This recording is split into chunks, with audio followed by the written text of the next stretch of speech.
वक्त सिखा रहा है तो सीखेंगे भी, अगर हारे हैं तो जीतेंगे भी।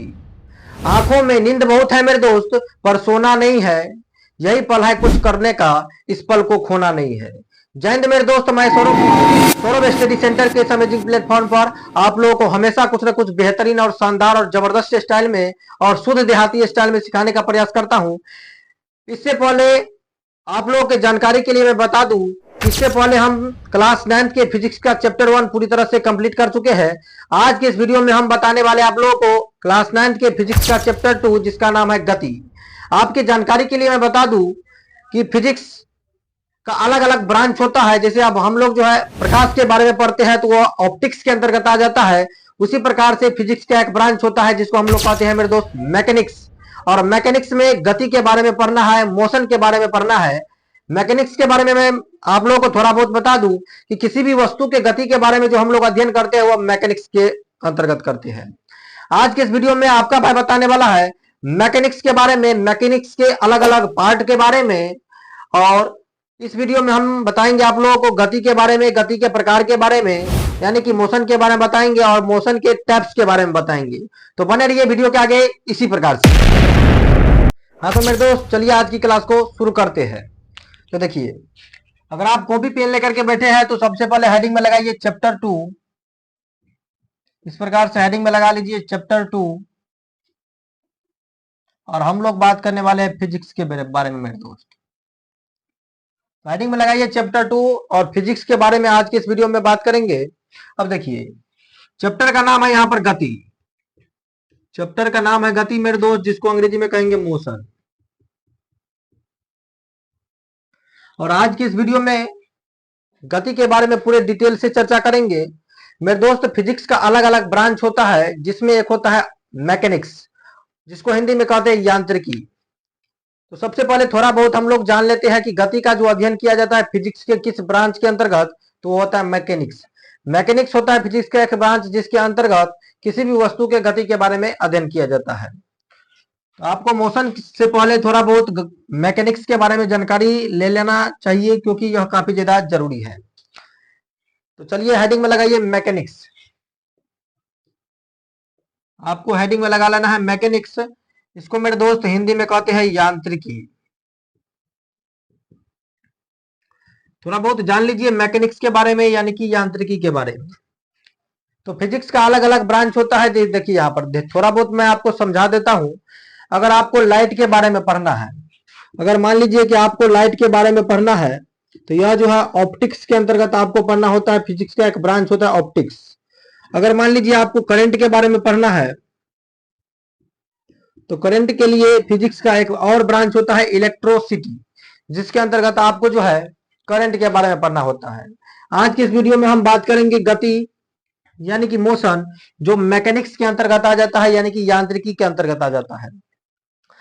यांत्रिकी क्या होता है मेरे दोस्त? यांत्रिकी जो है भौतिकी की वह शाखा होता है जिसके अंतर्गत किसी भी वस्तु के गति का अध्ययन किया जाता है। तो अगर हम इसका डिफिनेशन लिखे तो लिखेंगे भौतिकी की वह शाखा।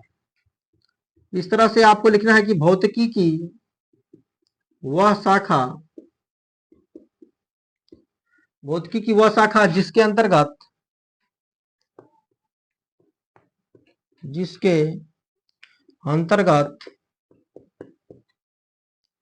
किसी भी वस्तु के गति का अध्ययन किया जाता है। गति का अध्ययन किया जाता है। मेरे दोस्त, ये बात आपको जान करके रखना है, क्योंकि यहाँ तो आपके लिए जरूरी है ये है, जब यहाँ से आप क्लास 11th में जाइएगा तो यही टॉपिक सब आपको फिर से पढ़ना होगा। इसीलिए आप ये पढ़ लीजिए। देखिए, मैकेनिक्स यानी कि यांत्रिकी भौतिकी की वह शाखा होता है, यानी कि फिजिक्स की वैसी शाखा होता है जिसके अंतर्गत आपको किसी भी वस्तु, किसी भी पिंड के गति के बारे में अध्ययन करना होता है। आपके जानकारी के लिए मैं बता दूं, देखिए ये सब जो है आपको क्लास 9th में नहीं पढ़ना है, लेकिन मैं आपको थोड़ा ज्यादा डिटेल में बता रहा हूं ताकि आप किसी भी कॉम्पिटेटिव एग्जाम में बैठिएगा तो आपको यहाँ से प्रश्न नहीं छूटेंगे। देखिए, मैकेनिक्स यानी कि यांत्रिकी भौतिकी की वह शाखा होता है जिसके अंतर्गत किसी भी वस्तु के गति के बारे में अध्ययन किया जाता है। मैं आपको बोर्ड पर सब कुछ लिख लिख करके इसीलिए पढ़ा रहा हूं ताकि आपको 100% समझ में आए और समझने में किसी प्रकार का दिक्कत ना हो। अगर किसी प्रकार का दिक्कत होता है तो कमेंट बॉक्स में जरूर बताइए। अब देखिए, यांत्रिकी की अगर टाइप के बारे में हम बात करें मेरे दोस्त, यानी कि types of mechanics, types of mechanics, यानी कि यांत्रिकी की प्रकार की अगर बात करें मेरे दोस्त, तो देखिए ध्यानपूर्वक समझिए। यांत्रिकी के प्रकार, हिंदी के साथ साथ आपको थोड़ा बहुत अंग्रेजी का भी नॉलेज रहना चाहिए, क्योंकि दोनों चीज अगर मिक्स करके आप पढ़ेंगे, आप भली भांति जानते हैं कि अंग्रेजी जो है, यानी कि इंग्लिश जो है इंटरनेशनल लैंग्वेज है, हिंदी जो हम लोग पढ़ रहे हैं वह सिर्फ और सिर्फ नेशनल लैंग्वेज है। अगर आपको देश विदेश कहीं पर भी घूमना है तो आपके लिए अंग्रेजी 100% जरूरी है। तो आपको जानना है टाइप्स ऑफ मैकेनिक्स के बारे में, यानी कि यांत्रिकी के प्रकार के बारे में। तो समझ करके रखिए यहाँ पर कि यांत्रिकी के प्रकार जो है यह 3 प्रकार का होता है। यांत्रिकी कितने प्रकार के होते हैं मेरे दोस्त, यानी कि मैकेनिक्स का कितना टाइप होता है, तो आपको समझ करके रखना है कि मैकेनिक्स जो है 3 टाइप्स के होते हैं। सबसे पहला होता है कैनेमैटिक्स। कैनेमैटिक्स, कैनेमैटिक्स इसको हिंदी में भी मेरे दोस्त यहाँ पर कहते हैं कीनेमैटिक्स। कीनेमैटिक्स मैकेनिक्स का जो पहला टाइप होता है यहाँ पर कैनेमैटिक्स, जिसको अंग्रेजी में कहते हैं कैनेमैटिक्स और हिंदी में कहते हैं कीनेमैटिक्स। मेरे दोस्त दूसरा जो पार्ट होता है यहाँ पर मैकेनिक्स का, जिसको कहते हैं डायनामिक्स। डायनामिक्स, इसको हिंदी में भी मेरे दोस्त डायनामिक्स ही कहते हैं। डायनामिक्स। मेरे दोस्त तीसरा जो पार्ट होता है मैकेनिक्स का, जिसको हम लोग कहते हैं स्टैटिक्स। स्टैटिक्स, हिंदी में इसको कहेंगे स्थैतिकी। तो मैकेनिक्स का 3 पार्ट होता है यहाँ पर, 3 पार्ट्स ऑफ मैकेनिक्स, यानी कि there are 3 types of mechanics, यानी कि मैकेनिक्स जो है 3 पार्ट में बटा हुआ है। सबसे पहला होता है कैनेमैटिक्स, दूसरा होता है डायनामिक्स और तीसरा होता है स्टैटिक्स। कैनेमैटिक्स, डायनामिक्स और स्टैटिक्स, इसको हिंदी में कहेंगे कैनेमैटिक्स, डायनामिक्स और स्थैतिकी। तो इस तरह से आपको याद करके रख लेना है कि मैकेनिक्स का 3 पार्ट होता है, कैनेमैटिक्स, डायनामिक्स और स्टैटिक्स। अब देखिए तीनों के बारे में आपको एक एक करके समझना है। देखिए सबसे पहले समझिए यहाँ पर कैनेमैटिक्स क्या होता है, यहीं पर हम आपको समझा देते हैं कैनेमैटिक्स के बारे में, उसके बाद डायनामिक्स के बारे में, और तीसरा आपको समझा देते हैं हम स्टैटिक्स के बारे में। देखिए आपको अगर ये पूरे चैप्टर का पीडीएफ लेना है तो आपको क्या करना है, पीडीएफ के लिए आपको किसी प्रकार का कॉस्ट नहीं लगेगा। आप क्या कीजिए, ये नंबर है, ये 99 34 26 32 और 67, इस पर आप हाय हेलो कुछ भी या किसी प्रकार का मैसेज लिख करके भेज दीजिए कि सर हमको आप अपने व्हाट्सएप ग्रुप में ऐड कर दीजिए, हम आपको ऐड कर देंगे। और जो भी आपको क्लास में पढ़ाया जाता है, इसका A4 साइज में जो पीडीएफ होता है, जो आपको पढ़ने के लिए काफी सुविधाजनक होता है, या हैंड रिटेन नोट्स जो होता है, हम आपके जो अपना सौरभ स्टडी सेंटर का व्हाट्सएप चैनल है उस पर आपको भेज दिया जाएगा, या व्हाट्सएप का ग्रुप भी बना है, इस नंबर पर आप कांटेक्ट कीजिए, कुछ भी लिख करके भेजिए, हम आपको ग्रुप में जोड़ देंगे। तो नंबर है 99 34 26 32 67, तो इस नंबर पर आप कांटेक्ट कर सकते हैं और कोर्स के बारे में संपूर्ण जानकारी प्राप्त कर सकते हैं। तो टाइप्स होता है मैकेनिक्स का, 3 टाइप्स होता है। सबसे पहला होता है कैनेमैटिक्स, दूसरा होता है डायनामिक्स और तीसरा होता है स्टैटिक्स, जिसको हिंदी में कहते हैं स्थैतिकी। तीनों के बारे में एक एक करके समझिए मेरे दोस्त। कैनेमैटिक्स क्या होता है, डायनामिक्स क्या होता है और स्टैटिक्स क्या होता है।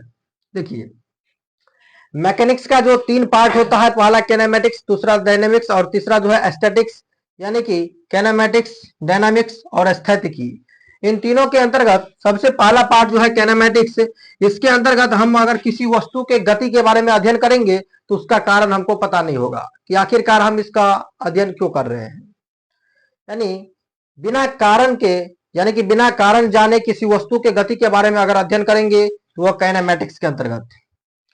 यानी कि कारण हमको पता नहीं है, हम किसी वस्तु के गति के बारे में पढ़ रहे हैं या कोई वस्तु गति कर रहा है, उसका कारण पता नहीं है आपको, तो उसको हम लोग कहेंगे कैनेमैटिक्स। यानी कि बिना कारण जाने किसी वस्तु के गति का अध्ययन कैनेमैटिक्स के अंतर्गत हम लोग करते हैं। और कारण सहित जो हम लोग किसी वस्तु के गति के बारे में पढ़ेंगे तो वह डायनामिक्स के अंतर्गत पढ़ेंगे मेरे दोस्त। तो बिना कारण जाने किसी वस्तु के गति के बारे में पढ़ेंगे तो वह काइनेमेटिक्स के अंतर्गत, और कारण सहित किसी वस्तु के गति के बारे में पढ़ेंगे तो वह डायनामिक्स के अंतर्गत पढ़ेंगे मेरे दोस्त। और तीसरा जो है एस्थेटिक्स, जिसको कहते हैं हिंदी में एस्थेटिकी। अब देखिए, अगर कोई भी वस्तु रेस्ट में हो, रेस्ट यानी कि विराम में, विरामावस्था में, जैसे मान लीजिए यहाँ पर मार्कर है, मार्कर को अगर हम ऐसे रखेंगे तो मार्कर न तो आगे जाएगा न तो पीछे आएगा, यानी हमेशा के लिए विराम की अवस्था में जैसा का तैसा अटका रहेगा, तो इसको हम लोग कहेंगे रेस्ट में है, यानी कि विराम की अवस्था में है। तो मार्कर न तो आगे जा रहा है न तो पीछे जा रहा है, जैसा का तैसा ऐसे विराम की अवस्था में है।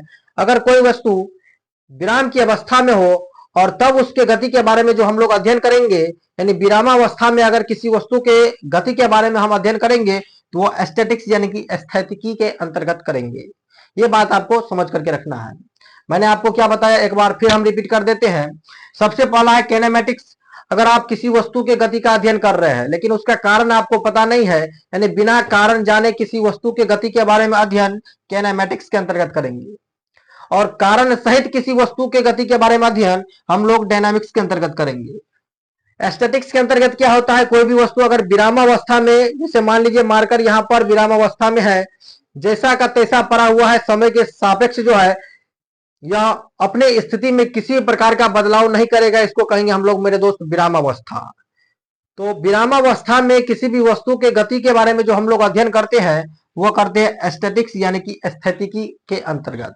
तो अगर इसके बारे में हम लिखेंगे तो लिख लीजिए, थोड़ा शॉर्ट फॉर्म में हम लिखा देते हैं कैनेमेटिक्स क्या होता है, जिसमें लिखेंगे बिना कारण जाने, बिना कारण जाने, बिना कारण जाने किसी वस्तु के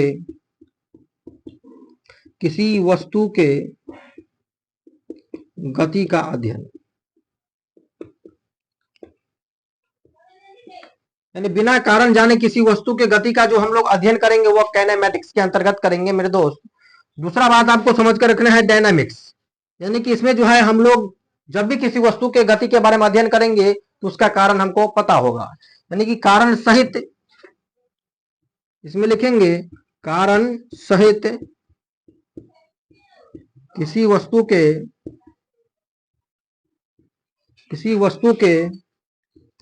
गति का अध्ययन। अगर आपको पूरा एकदम A4 साइज में पीडीएफ लेना है तो उसी जो आपको स्क्रीन पर यह नंबर दिख रहा है, इस नंबर पर कांटेक्ट कीजिए और कोर्स के बारे में संपूर्ण जानकारी प्राप्त कर सकते हैं। इसके लिए आपको किसी प्रकार का कॉस्ट नहीं लगेगा, किसी प्रकार का प्राइज नहीं लगेगा, बिल्कुल फ्री ऑफ कॉस्ट आपको मेरी तरफ से जो भी सुविधा आपको मिलेगा वो भी बिल्कुल फ्री और कॉस्ट। तो किसी प्रकार का आपको समस्या नहीं होने वाला है पूरे क्लास में।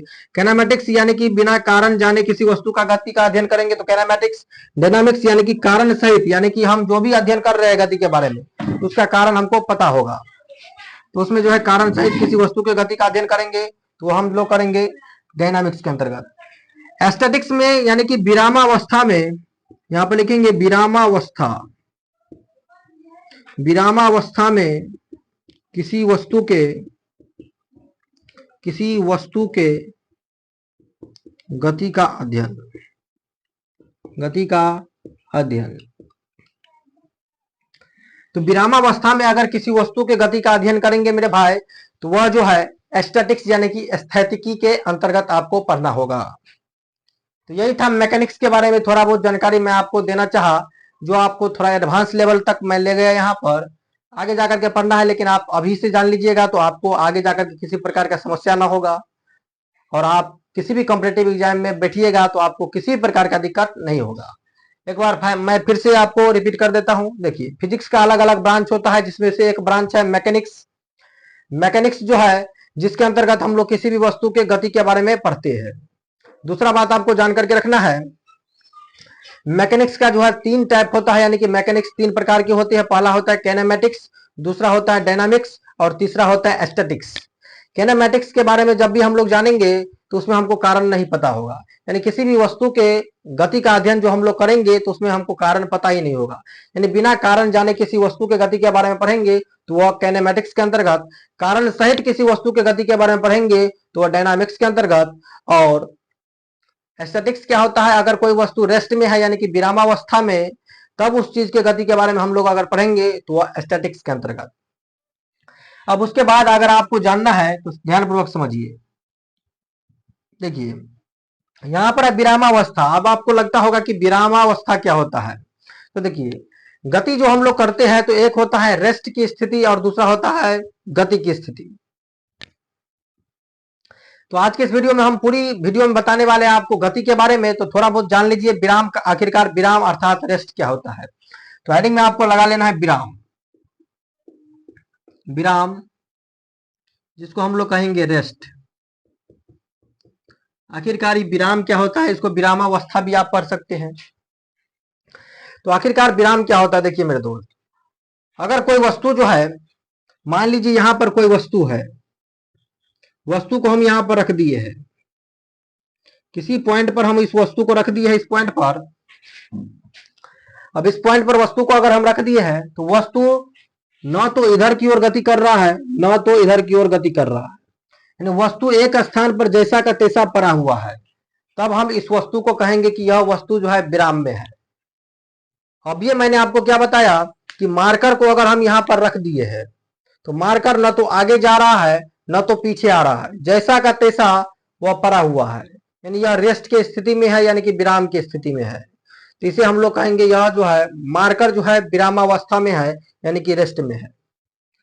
अब देखिए तो विरामावस्था किसको कहेंगे, समय तो बीत रहा है मेरे दोस्त, समय तो बीत रहा है लेकिन वस्तु जैसा का तैसा पड़ा हुआ है, यानी कि समय के सापेक्ष किसी वस्तु के स्थिति में कोई परिवर्तन ना हो, तब हम उस वस्तु को कहेंगे कि वह वस्तु जो है विराम में है, यानी विराम की स्थिति में है। समय के साथ किसी वस्तु के स्थिति में अगर कोई परिवर्तन ना हो, तब हम उस वस्तु को कहेंगे कि वह वस्तु जो है विराम के स्थिति में है। तो आपको अगर हम इसका डिफिनेशन लिखाएंगे मेरे दोस्त, यानी कि रेस्ट का डिफिनेशन क्या हो सकता है कि समय के सापेक्ष, समय के सापेक्ष किसी वस्तु के स्थिति में कोई परिवर्तन न हो, कोई परिवर्तन न हो, समय के सापेक्ष किसी वस्तु की स्थिति में कोई परिवर्तन न हो, तो उसे विराम में कहा जाता है, विराम में कहा जाता है, विराम अर्थात रेस्ट में कहा जाता है। यानी कि समय के सापेक्ष किसी वस्तु की स्थिति में कोई परिवर्तन ना हो मेरे दोस्त, तब उसको कहेंगे विराम में। अब देखिए अगर आपको स्क्रीनशॉट लेना है तो लीजिए, हम नेक्स्ट क्लास में आपको गति के बारे में पढ़ाएंगे और गति के प्रकार के बारे में पढ़ाएंगे। तो स्क्रीनशॉट लीजिए इसको। चलिए अब बात करेंगे गति के बारे में और गति के प्रकार के बारे में। हेडिंग में लगा लेना है आपको गति। गति हेडिंग में लगा लेना है, जिसको अंग्रेजी में कहेंगे मोशन मेरे दोस्त। देखिए गति में किसको, किसी भी वस्तु, अगर किसी भी वस्तु के बारे में अगर पढ़ेंगे हम, तो कोई वस्तु गति में है कैसे पता करेंगे। जैसे मान लीजिए यहां पर हम बीच में कोई वस्तु को हम रख दिए यहां पर, अगर यह वस्तु जो है अपने आप चल करके यहां से लेकर के यहां तक, अगर मान लीजिए यह ए पॉइंट पर है, यह चल करके जो है यहां पर बी पॉइंट तक अगर आ जाता है वस्तु, यानी वस्तु एक स्थान से चल करके समय के सापेक्ष दूसरे स्थान तक चला गया, तो इस स्थिति को हम लोग कहेंगे कि वह वस्तु जो है गति में है। यानी समय के सापेक्ष किसी वस्तु की स्थिति में अगर बदलाव हो जाए, समय के सापेक्ष किसी वस्तु की स्थिति में अगर परिवर्तन हो जाए, तब हम उस वस्तु को कहेंगे कि वह वस्तु जो है गति में है।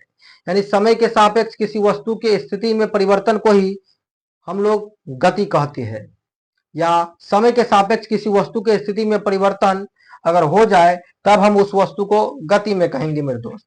तो इसका शानदार डिफिनेशन क्या हो सकता है, यहां पर लिखेंगे समय के सापेक्ष, समय के सापेक्ष किसी वस्तु के, समय के सापेक्ष किसी वस्तु के स्थिति में परिवर्तन को, समय के सापेक्ष किसी वस्तु के स्थिति में परिवर्तन को गति में कहा जाता है, गति में कहा जाता है। यानी कि समय के सापेक्ष अगर किसी वस्तु के स्थिति में परिवर्तन हो जाए मेरे दोस्त, तब हम उसको कहेंगे गति, यानी कि गति में कहा जाता है। अब देखिए, उसके बाद आपको गति के टाइप्स के बारे में पढ़ना है। देखिए, आपके बुक में जो है 4 टाइप्स के बारे में आपको बताया गया है, लेकिन आपको हम थोड़ा एडवांस लेवल तक लेकर के जाएंगे, तो पहले आपको आगे जो आवश्यकता पड़ने वाला है उसके प्रकार के बारे में बताएंगे। तो आपको हेडिंग में लगा लेना है टाइप्स ऑफ मोशन, यानी कि गति के प्रकार। हेडिंग में लगाइए गति के प्रकार। हेडिंग में आपको लगाना है types of motion, types of motion, जिसको मेरे दोस्त कहेंगे गति के प्रकार, गति के प्रकार। हिंदी के साथ साथ आपको अंग्रेजी भी थोड़ा बहुत आना ही चाहिए, क्योंकि अंग्रेजी काफी ज्यादा जरूरी है। तो टाइप्स ऑफ मोशन अर्थात गति के प्रकार मेरे दोस्त। तो देखिए, गति जो है मुख्यतः आपके बुक में 4 प्रकार के गति के बारे में बताया गया है, लेकिन आप यहाँ से थोड़ा और आगे जाइएगा आगे की क्लास में, तो आपको वहां पर 1 डायमेंशनल मोशन के बारे में पढ़ना होगा, 2 डायमेंशनल मोशन के बारे में पढ़ना होगा और 3 डायमेंशनल मोशन के बारे में पढ़ना होगा। यानी कि 1 विमीय गति, 2 विमीय गति और 3 विमीय गति। तो क्यों ना अभी ही पढ़ लिया जाए, ताकि आपको आगे जाकर के किसी प्रकार का समस्या ना हो। हम पूरा एकदम 0 टू एडवांस लेवल तक जो है आपको हम ले जाएंगे, तो वीडियो में बने रहिए। और आपको 100% समझ में भी आएगा, ये आपको 110% गारंटी है। सबसे पहले आपको टाइप्स ऑफ मोशन में पढ़ना है कि गति जो है आपको याद रखना है कि 3 प्रकार का होता है।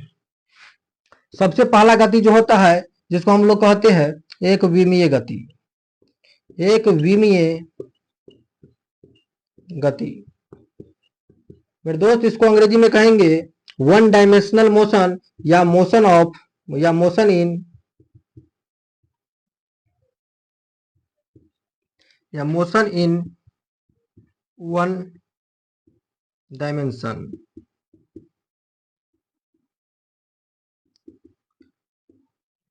इसको अंग्रेजी में कहेंगे motion in 1 dimension, motion in 1 dimension. दूसरा आपको जान करके रखना है द्विविमीय गति, द्विविमीय गति।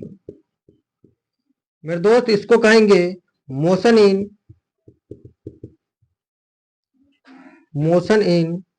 2 डायमेंशन।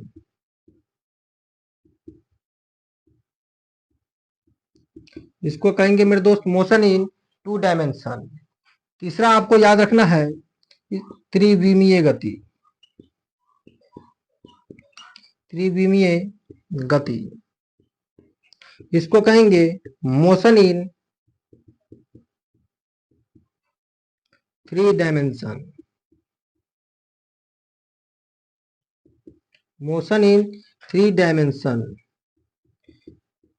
हम आपको हिंदी के साथ साथ इंग्लिश इसीलिए पढ़ा रहे हैं ताकि आपको आगे जाकर के किसी प्रकार का समस्या ना हो। तो देखिए, टाइप्स ऑफ मोशन की अगर बात करें, यानी कि मोशन के कितने टाइप्स होते हैं, तो मोशन 3 टाइप्स होते हैं यहाँ पर। एक होता है एक विमीय गति, यानी कि मोशन इन 1 डायमेंशन। दूसरा होता है द्विविमीय गति, यानी कि मोशन इन 2 डायमेंशन। और तीसरा आपको याद रखना है त्रिविमीय गति, यानी कि मोशन इन 3 डायमेंशन। अब देखिए, आपके बुक में पढ़ा सिर्फ डायरेक्ट बता दिया गया है कि गति के 4 प्रकार होते हैं। सबसे पहले आपको बताया गया रैखिक गति के बारे में, उसके बाद वृत्तीय गति के बारे में, उसके बाद दोलनी गति और आवर्त गति के बारे में बताया गया है। लेकिन आपको थोड़ा बहुत ये सब भी जानकारी रहना चाहिए, क्योंकि आगे आपको समस्या न हो।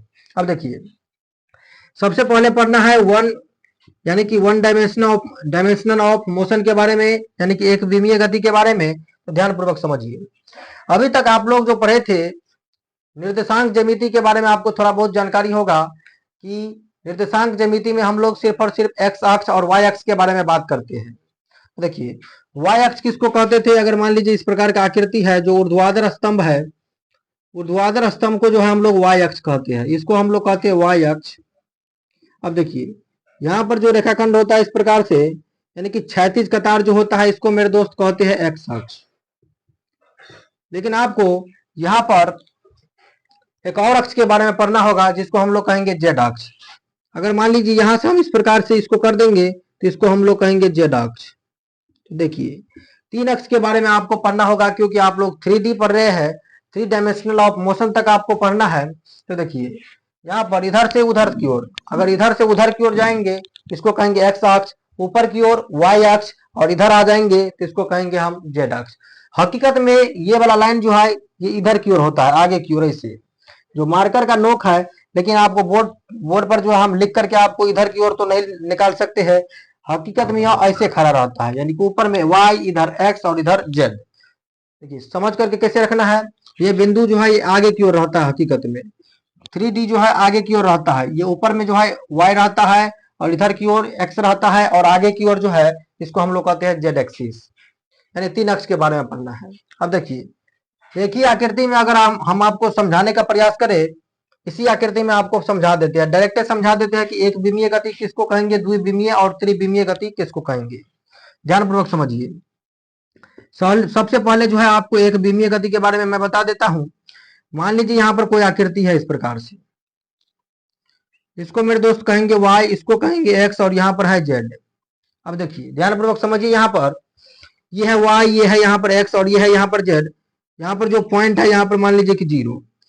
एक विमीय गति यानी कि मोशन इन वन डायमेंशन किसको कहेंगे मेरे दोस्त। देखिए अगर मान लीजिए यहाँ पर 0 पर, यानी कि मूल बिंदु इसको कहते हैं हम लोग, मूल बिंदु पर कोई वस्तु रखा हुआ है, मान लीजिए कि एक कोई वस्तु है, यहाँ पर 1 लिख दिए, यहाँ पर 2 है, यहाँ पर 3 है, अनंत तक जा सकता है। ये क्या किया, यहाँ पर कुछ वस्तु, ये वस्तु जो है ये कुछ दूरी तक यहाँ पर दूरी तय किया, गति किया, ये जो है 2 तक चला गया, यानी x का मान कितना हो गया मेरे दोस्त, यहाँ पर x का मान यहाँ पर हो गया 2। देखिए x ये जो है एक ही अक्ष पर चल रहा है। अगर कोई वस्तु जो है एक ही अक्ष पर गति करे तो इसको कहेंगे मेरे दोस्त वन डायमेंशनल मोशन। अगर कोई वस्तु एक ही अक्ष पर गति करे तो उसको क्या कहेंगे, वन डायमेंशनल मोशन, यानी कि एक विमीय गति। तो देखिए वस्तु ए जो है एक ही अक्ष पर गति कर रहा है तो इसको क्या कहेंगे, वन डायमेंशनल मोशन, या इसको शॉर्ट में लिख सकते हैं 1D। तो जब कोई वस्तु एक ही अक्ष पर गति करे तो उसको क्या कहेंगे, वन डायमेंशनल मोशन। अब देखिए दूसरा बात समझिए, अगर यहाँ पर एक्स अक्ष पर कोई वस्तु गति किया तो इसको हम क्या कहेंगे, x बराबर 2। अगर मान लीजिए a जो है यहां से चल करके 2 तक गया तो x बराबर हो जाएगा 2। x का मान तो 2 हो गया, बाद बाकी को आपको लिख देना है 0। y बराबर भी 0 होगा और z बराबर भी यहाँ पर 0 होगा। दूसरा आपको समझ करके रखना है कि 2 डायमेंशनल मोशन क्या होता है। 2 डायमेंशनल मोशन के बारे में आपको समझ करके रखना है।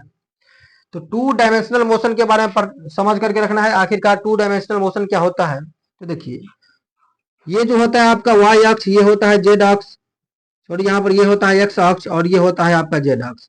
इसको कहेंगे y, इसको कहेंगे x, और यहाँ पर होता है z। अब देखिए जब कोई वस्तु जो है 2 अक्षों पर गति करे, यहाँ पर मान लीजिए देखिए जैसे सीधी सड़क पर कोई साइकिल चलाते हैं, सीधी सड़क पर जो है कोई मोटरसाइकिल चलता है, तब उसको कहेंगे हम लोग वन डायमेंशनल मोशन। सीधी सड़क पर अगर कोई स्कॉर्पियो जाता है, सीधी सड़क पर कोई ट्रेन जाता है, सड़क पर सॉरी यहाँ पर सड़क पर तो ट्रेन जाएगा नहीं, ट्रेन जाता है हमेशा पटरी पर। अब देखिए सीधी सड़क पर अगर आपको कोई ट्रक जाता हुआ निकल जाए तब उसको हम लोग कहेंगे वन डायमेंशन मोशन। अब उसके बाद आपको समझ करके रखना है 2 डायमेंशन मोशन किसको कहेंगे। यहाँ पर मान लीजिए कि मूल बिंदु है, यहाँ पर होगा 0। अगर इधर की ओर कोई वस्तु गति करता है, मान लीजिए यहाँ पर 1 है, यहाँ पर 2 है, यहाँ पर 3 है, ऊपर की ओर भी यहाँ पर 1 लिखा है, यहाँ पर 2 है, यहाँ पर 3 है। अब देखिए अगर कोई वस्तु ए जो है यहां से चल करके 2 बिंदु तक गया, यानी कि बिंदु 2 तक गया, ऊपर में फिर कोई वस्तु जो है बिंदु 1 तक गया, यानी 2 अक्षों पर अगर कोई वस्तु गति करे, यानी यहाँ पर 2 तक गया, फिर y के सामने में 1 तक गया, यानी 2,1 हो जाएगा यहाँ पर। अगर कोई वस्तु जो है 2 अक्षों पर गति करे तब उसको हम लोग कहेंगे 2 डायमेंशनल ऑफ मोशन, अर्थात द्विविमीय गति। जैसे आप लोग भाला जो फेंकते हैं तो हाथ को क्या करते हैं, हाथ को मान लीजिए कि इधर की ओर ऐसे ले जाते हैं, इधर की ओर ऐसे ले जाते हैं, फिर ऐसे इसको ऐसे फेंकते हैं। हाथ को इधर ले जाइए, ऐसे भाला को फेंकते हैं, यानी ये पीछे की ओर जाता है, यानी कि एक्स अक्ष की ओर गया, पीछे की ओर मानी सीधा हो गई। हाथ को तो हम इसे सीधा कर नहीं सकते हैं, तो हाथ जो है पीछे की ओर जाता है, फिर आगे की ओर जाता है, एक्स अक्ष से डायरेक्ट जेड अक्ष की ओर चला जाता है। तो इसको कहेंगे हम मेरे दोस्त 2 डायमेंशनल ऑफ मोशन, अर्थात द्विविमीय गति। तो यहाँ पर द्विविमीय गति आपको भली भांति समझ में आ चुका होगा। अब समझिए यहाँ पर त्रिविमीय गति मेरे दोस्त। 3 डायमेंशन ऑफ मोशन की अगर बात करें, तीनों को हम बारीकी से आपको समझा देते हैं। थ्री डायमेंशन ऑफ मोशन की अगर बात करें तो मेरे दोस्त, जितने भी चीज अंतरिक्ष में उड़ान भर रहा है, यानी अंतरिक्ष में जो गति पाया जाता है उसको कहेंगे थ्री डायमेंशन ऑफ मोशन। जैसे एरोप्लेन, एरोप्लेन तो जमीन पर नहीं उड़ेगा, वह उड़ने के लिए आसमान को छुएगा और आसमान से थोड़ा और ऊपर जाइएगा वहां पर तो अंतरिक्ष में जो है जो गति पाया जाता है, एरोप्लेन या हेलीकॉप्टर हो, तो उन सब वाहनों के बीच में जो गति होता है वो होता है 3D, यानी कि थ्री डायमेंशन ऑफ मोशन। यानी अंतरिक्ष में पाए जाने वाले गति को हम लोग कहेंगे थ्री डायमेंशन ऑफ मोशन। इसको परिभाषित आप कैसे कीजिएगा, देखिए, अगर कोई वस्तु जो है एक ही अक्ष पर गति करे तो उसको कहेंगे वन डायमेंशन ऑफ मोशन, यानी कि एक विमीय गति। अगर कोई वस्तु दो अक्षों पर गति करे तो उसको कहेंगे टू डायमेंशन ऑफ मोशन, यानी कि द्विविमीय गति है। अगर कोई वस्तु अंतरिक्ष में गति करे तो उसको कहेंगे थ्री डायमेंशन ऑफ मोशन, यानी कि त्रिविमीय गति। इतना बात आपको समझ करके रखना है और बिल्कुल बारीकी से समझ करके रखना है। अब देखिए, उसके बाद और आपको गति के प्रकार के बारे में पढ़ना है थोड़ा बहुत। आप रैखिक गति के बारे में समझ लीजिए, दोलनी गति के बारे में समझिए, वृत्तीय गति क्या होता है, और उसके बाद आपको समझना है आवर्त गति के बारे में। तो चलिए अब बात करेंगे हम गति के अन्य प्रकार के बारे में। यह तो बीमीय यानी कि बीमा के आधार पर आपको हम बता दिए कि 1D, 2D और 3D, one dimension of motion, two dimension of motion और थ्री डायमेंशन ऑफ मोशन। अब बात करेंगे मेरे दोस्त, जो आपके बुक के अनुसार अगर हम बात करेंगे तो उसके अंतर्गत गति जो है चार प्रकार के होते हैं। सबसे पहले आपको बताया गया है, सबसे पहले आपके बुक में होगा, शायद आपके बुक में सबसे पहले होगा रैखिक गति, उसके बाद आपको पढ़ना होगा आवर्त गति के बारे में, उसके बाद आपको वृत्तीय गति, और उसके बाद आपको पढ़ना होगा मेरे दोस्त एक और गति होता है, सबसे पहले रैखिक गति, उसके बाद वृत्तीय गति, आवर्त गति, और यही सब गति के बारे में आपको पढ़ना है पूरे अध्याय में। चलिए अब आपको गति के अन्य प्रकार के बारे में बताते हैं। तो देखिए, इसको हम मिटा दे रहे हैं। सबसे पहले अगर आपको स्क्रीनशॉट लेना है तो लीजिए इसको स्क्रीनशॉट। तो चलिए आप आपके बुक के अनुसार हम गति के अन्य प्रकार के बारे में बात करेंगे। तो आपको हेडिंग में लगा लेना है फिर से गति के प्रकार। हेडिंग में लगा लीजिए गति के प्रकार, अर्थात types of motion, types of motion. Directly आपको समझ लेना है गति के प्रकार यानी कि टाइप्स ऑफ मोशन के बारे में। तो मेरे दोस्त देखिए, ध्यानपूर्वक समझिए। यहाँ पर सबसे पहले आपको पढ़ना है रैखिक गति के बारे में। रैखिक गति डायरेक्ट आपको हम बताते ही चलते हैं, जिसको कहते हैं लीनियर मोशन। लीनियर मोशन, देखिए रैखिक गति किसको कहते हैं, लीनियर मोशन किसको कहते हैं। जब कोई वस्तु जो है, देखिए रैखिक गति किसको कहेंगे, किसी वस्तु की सीधी या वक्र रेखा में जो गति होती है उसको कहते हैं रैखिक गति। अगर मान लीजिए कोई वस्तु जो है ए पॉइंट पर है, अगर वो सीधी रेखा में, यहाँ पर मान लीजिए ए है, यहाँ पर बिंदु बी है, तो अगर कोई वस्तु ए से लेकर के बी तक डायरेक्ट सीधी रेखा में चला जाए या वक्र पथ पर चले, तब उस वस्तु को हम लोग कहेंगे रैखिक गति। उस वस्तु को नहीं, उस वस्तु द्वारा जो तय की गई दूरी होगा, जो किया गया गति होगा, उसको हम लोग कहेंगे मेरे दोस्त रैखिक गति। यानी किसी वस्तु की सीधी या वक्र रेखा में जो गति होती है उसको कहते हैं रैखिक गति। तो रैखिक गति के बारे में आपको समझ लेना है कि किसी वस्तु द्वारा सीधी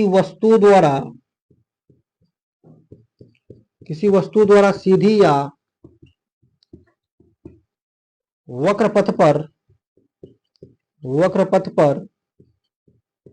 गति, किसी वस्तु द्वारा सीधी या वक्र पथ पर जो गति होता है उसको रैखिक गति कहते हैं। आगे लिख लीजिए, हम डायरेक्ट शॉर्ट में लिख दे रहे हैं यहाँ पर, किसी वस्तु द्वारा सीधी या वक्र पथ पर गति रैखिक गति कहलाता है। रैखिक गति कहलाता है। अगर उदाहरण की बात करें मेरे दोस्तों, ध्यानपूर्वक समझिए। उदाहरण की बात करें तो देखिए, बंदूक से जो गोली निकलता है डायरेक्ट, अगर मान लीजिए कि बंदूक को ऐसे चलाइएगा तो बंदूक का गोली जो है सीधा वक्र पथ पर चला जाता है, यानी सीधी रेखा में चला जाता है। तो बंदूक से निकली गई गोली को भी हम लोग कहेंगे रैखिक गति। तो इसके उदाहरण में हम जान सकते हैं कि बंदूक से निकली गोली, बंदूक से निकली गोली की गति, बंदूक से निकली गोली की गति। दूसरा बात, अगर कोई भी बालक जो है या कोई भी बच्चा जो है ढलान पर जो हिलने का काम करता है या ढलकाव पर जो है आगे की ओर ढुलकने का काम करता है, वो भी एक प्रकार का रैखिक गति यानी कि लीनियर मोशन है मेरे दोस्त। ये भी आपको समझ करके रखना है। दूसरा गति आपको पढ़ना है वृत्तीय गति, वृत्तीय गति जिसको कहते हैं मेरे दोस्त circular motion, circular motion. Circular motion यानी कि वृत्तीय गति किसको कहेंगे मेरे दोस्त? तो देखिए ध्यानपूर्वक समझिए, अगर कोई वस्तु जो है वृत्ताकार पथ पर गति करे, अगर मान लीजिए कोई वस्तु जो है ऐसे ऐसे वृत्ताकार पथ पर गति कर रहा है, तब उसको कहेंगे सर्कुलर मोशन। तो यहां पर लिखेंगे किसी वस्तु द्वारा, किसी वस्तु द्वारा वृत्ताकार पथ पर, वृत्ताकार पथ पर गति वृत्तीय गति कहलाता है, वृत्तीय गति कहलाता है। किसी वस्तु द्वारा वृत्ताकार पथ पर जो गति होता है उसको क्या कहते हैं मेरे दोस्त? तो वृत्तीय गति कहते हैं। उदाहरण की अगर बात करें तो सूर्य के चारों तरफ जो पृथ्वी चक्कर लगाते रहता है, तो सूर्य के चारों तरफ पृथ्वी की गति जो है वृत्तीय गति हो सकता है। पृथ्वी के चारों तरफ जो चंद्रमा गति लगाता है, यानी चंद्रमा जो है चक्कर लगाते रहता है, तो सूर्य के चारों तरफ पृथ्वी की गति, यह भी एक प्रकार का वृत्तीय गति हो सकता है। और पृथ्वी के चारों तरफ जो चंद्रमा की गति होती है, वो भी एक प्रकार का वृत्तीय गति होता है। अगर उदाहरण की बात करें मेरे दोस्त, तो आपको याद रखना है उदाहरण में, क्योंकि उदाहरण ही ज्यादातर परीक्षा में पूछा जाता है कि सूर्य के चारों तरफ चंद्रमा की गति कौन सा गति होगा, तो आपको बोलना है सूर्य के चारों तरफ अगर चंद्रमा की, सॉरी यहाँ पर सूर्य के चारों तरफ पृथ्वी की गति जो होगा वह आपको वृत्तीय गति होगा। पृथ्वी के चारों तरफ चंद्रमा की जो गति होगा वह भी आपको वृत्तीय गति होगा। तो यहां पर लिखेंगे सूर्य के चारों तरफ, सूर्य के चारों तरफ, सूर्य के चारों तरफ पृथ्वी की गति, पृथ्वी की गति। दूसरा बात आपको क्या याद रखना है? दूसरा बात आपको उदाहरण में याद रखना है पृथ्वी के चारों तरफ चंद्रमा की गति। आप खुद ही उदाहरण समझ लीजिएगा कि सूर्य के चारों तरफ जो पृथ्वी की गति होती है वह भी एक प्रकार का वृत्तीय गति होता है, यानी कि सर्कुलर मोशन होता है। और पृथ्वी के चारों तरफ जो चंद्रमा की गति होती है वह भी एक प्रकार का सर्कुलर मोशन अर्थात वृत्तीय गति होता है। अब देखिए तीसरा गति आपको क्या समझ करके रखना है? तीसरा गति आपको समझ के रखना है 3 नंबर में, 3 नंबर में आपको याद करके रखना है दोलनी गति, दोलनी, दोलनी गति मेरे दोस्त। तीसरा नंबर में क्या आपको याद रखना है? दोलनी गति, जिसको अंग्रेजी में कहते हैं ओसी, अंग्रेजी में याद नहीं आ रहा है इसको क्या कहेंगे, तो फिलहाल हिंदी में समझ लीजिए इसको। दोलनी गति किसको कहते हैं मेरे दोस्त? अगर मान लीजिए इसको ऑसिलेटरी मोशन कहते हैं शायद। देखिए दोलनी गति किसको कहते हैं यहाँ पर? दोलनी गति क्या होता है? जब कोई वस्तु जो है एक ही अक्ष पर आगे पीछे अगर गमन करे, जब कोई वस्तु एक ही अक्ष पर आगे पीछे गमन करे, जैसे मान लीजिए वस्तु है, अगर ये वस्तु आगे पीछे एक ही अक्ष पर गमन करे ऐसे, तब इसको कहेंगे हम लोग दोलनी गति। जैसे मान लीजिए झूला जो आप झूलते हैं, तो झूला क्या होता है? एक ही अक्ष पर आगे की ओर ऐसे जाता है, फिर इसे ऐसे जो है आगे की ओर जाता है, यानी एक ही अक्ष पर जो है आगे पीछे जो गति होती है उसको मेरे दोस्त कहते हैं दोलनी गति। तो झूले की गति हो सकती है दोलनी गति। घड़ी में जो पेंडुलम लगा होता है, पेंडुलम वाला घड़ी देखे होंगे आप, ऐसे ऐसे डोलता रहता है वो, तो इसको कहेंगे हम लोग दोलनी गति। जो डोले उसी को कहेंगे दोलनी गति। तो दोलनी गति का अगर हम परिभाषा लिखने का बात करें मेरे दोस्त, तो किसी वस्तु द्वारा जो है एक ही बिंदु पर आगे पीछे जो गति होती है उसको कहेंगे दोलनी गति। यहां पर लिखेंगे किसी वस्तु द्वारा, किसी वस्तु द्वारा एक ही अक्ष पर, एक ही अक्ष पर आगे पीछे एक ही अक्ष पर आगे पीछे गति करना दोलनी गति कहलाता है। दोलनी गति कहलाता है। जिसे अगर हम बात करें, उदाहरण की अगर बात करें मेरे दोस्त, तो उदाहरण में आपको क्या समझ कर रखना है, किसी वस्तु द्वारा एक ही अक्ष पर आगे पीछे गति करना क्या कहलाएगा, दोलनी गति।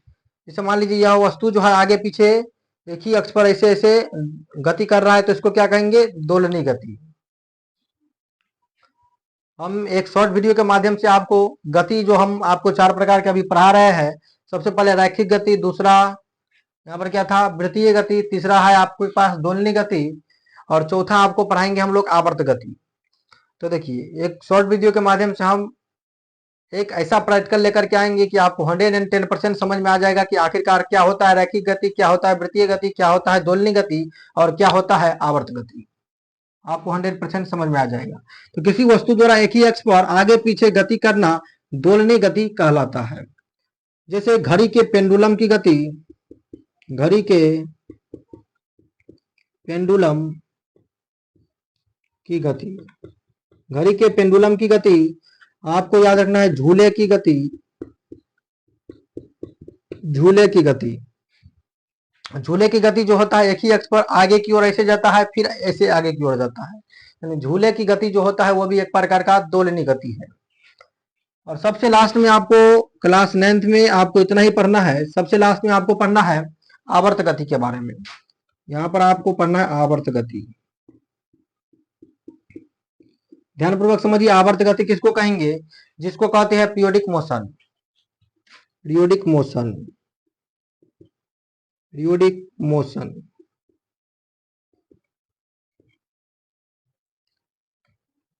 पीरियोडिक मोशन अर्थात आवर्त गति मेरे दोस्त किसको कहेंगे, ध्यानपूर्वक समझिए। देखिए, किसी वस्तु द्वारा जो है एक निश्चित समय अंतराल में अपने गति को दोहराना जो होता है उसी को हम लोग कहते हैं आवर्त गति। जैसे समय निर्धारित रहता है कि इतने समय के बाद दोबारा गति होगा, तब उसको हम लोग कहेंगे मेरे दोस्त आवर्त गति। यानी किसी वस्तु द्वारा अपने निश्चित समय अंतराल में गति को दोहराना ही क्या कहलाता है मेरे दोस्त, तो वह कहलाता है आवर्त गति। जैसे मशीन का जो सुई होता है एक निश्चित समय अंतराल में ऊपर नीचे ऐसे ऐसे होते रहता है, एक बार ऊपर तो एक बार नीचे, एक बार ऊपर तो एक बार नीचे, यानी एक निश्चित समय अंतराल में मशीन का जो यानी कि सिलाई मशीन का जो सुई होता है एक निश्चित समय अंतराल में ऊपर नीचे होते रहता है, तब इसको हम लोग कहेंगे मेरे दोस्त आवर्त गति यानी कि पीरियोडिक मोशन।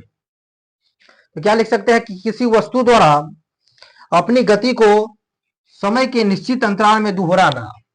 यहां पर लिखेंगे किसी वस्तु द्वारा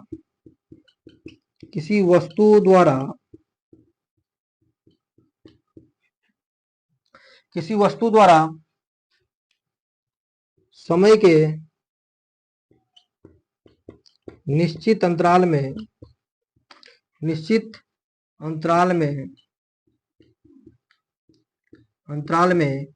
अपनी गति को दोहराना, अपनी गति को दोहराना आवर्त गति कहलाता है, आवर्त गति कहलाता है।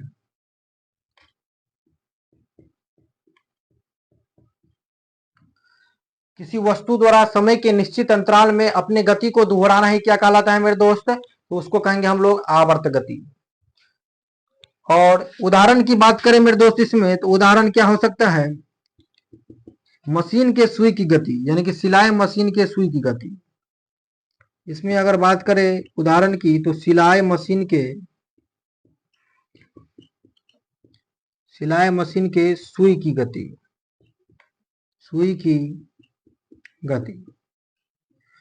तो सिलाई मशीन की जो सुई की गति होती है एक निश्चित समय अंतराल में ऊपर नीचे जो गति करते रहता है उसको कहते हैं आवर्त गति।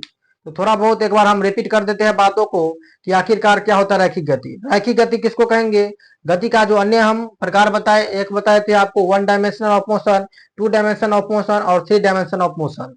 उसके बाद मैंने आपको बताया कि सबसे पहले होता है रैखिक गति यानी कि लीनियर मोशन। लीनियर मोशन किसको कहेंगे, रैखिक गति किसको कहेंगे, अगर कोई वस्तु जो है सीधी रेखा में या वक्र पथ पर गति करे तब उसको कहेंगे लीनियर मोशन। जैसे बंदूक से जब गोली छूटता है, बंदूक से निकली हुई जो गोली होती है सीधी रेखा में वक्र पथ पर चली जाती है, तब उसको कहेंगे रैखिक गति। दूसरा आपको बताएं हम वृत्तीय गति, जब कोई वस्तु जो है वृत्ताकार पथ पर गति करे, जब कोई वस्तु या पदार्थ वृत्ताकार पथ पर गति करे उसको कहेंगे वृत्तीय गति। जैसे आपको उदाहरण के रूप में हम बताए कि सूर्य के चारों तरफ जो पृथ्वी गति करते रहता है, सूर्य के चारों तरफ जो पृथ्वी घूर्णन करता है उसको कहेंगे हम लोग वृत्तीय गति यानी कि सर्कुलर मोशन मेरे दोस्त। दूसरा उदाहरण के माध्यम से मैंने आपको बताया कि पृथ्वी के चारों तरफ जो चंद्रमा की गति होती है वह भी एक प्रकार का सर्कुलर मोशन है। तीसरा गति मैंने आपको क्या बताया, दोलनी गति, जिसको ऑसिलेटरी मोशन कहते हैं अंग्रेजी में। तो दोलनी की गति क्या होता है मेरे दोस्त, ध्यानपूर्वक समझिए। तो किसी वस्तु द्वारा जो है एक ही अक्ष पर आगे पीछे जो गति होता है, अगर मान लीजिए यहाँ पर हम इस वस्तु को जो है एक ही अक्ष पर आगे पीछे ऐसे ऐसे गति करवाएंगे तब इसको कहेंगे दोलनी गति। जैसे झूले की जो गति होती है वो दोलनी गति होता है। घड़ी की जो पेंडुलम की गति होती है वो भी एक प्रकार का दोलनी गति होता है। आवर्त गति यानी कि पीरियोडिक मोशन किसको कहेंगे, किसी वस्तु द्वारा जो है समय के निश्चित अंतराल में अपने गति को दोहराना, समय के निश्चित अंतराल में अपने गति को जो दोहराना होता है यानी कि दोबारा जो गति होता है उसी को मेरे दोस्त कहते हैं यहाँ पर आवर्त गति यानी कि पीरियोडिक मोशन। जैसे सिलाई मशीन की सुई एक निश्चित समय अंतराल के बाद ऊपर नीचे होते रहता है, तब उसको कहेंगे मेरे दोस्त आवर्त गति।